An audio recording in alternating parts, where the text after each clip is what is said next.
pagkakamali. Itong mga salitang sa ngayon ay aking hinahabi. Sa mga pagkakamali ko'y patawad nais ipasabi. Sana ito ay maging simula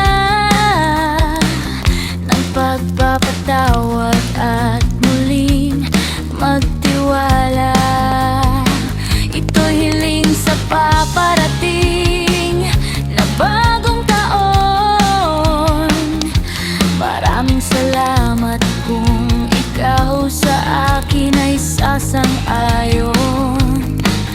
Mga salitang aming isinusulat, ito'y maituturing na hiram-hiram sa mga nanatatangi ng kwento na kadalasan gustong ipaabot sa pamamagitan ng liham.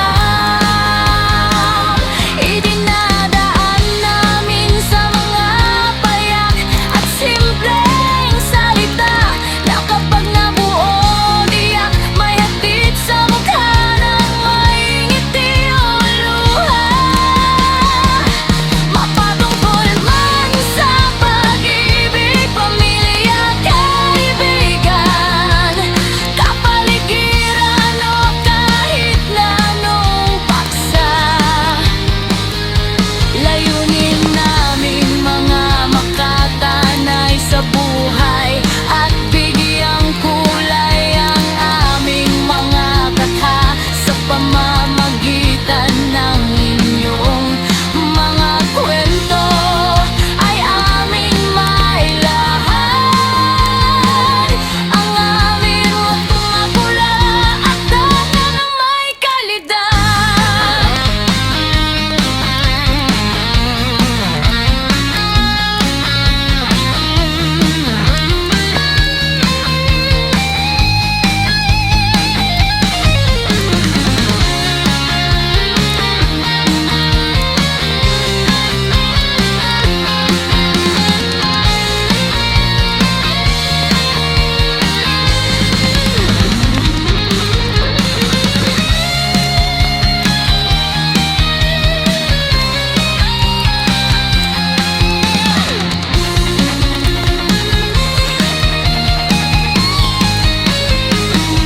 Ikaw pa ba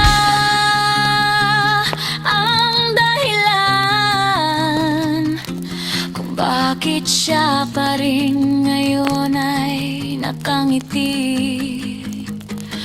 Ikaw pa rin ba ang tumutug ng mga pangarap niya at mithi? O ikaw na ang rason ng mga luha niya at higpi ng buong pagkataon ni halos durog na at tipi? Di mo man lang ba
Ikaw na nagsilbing inspirasyon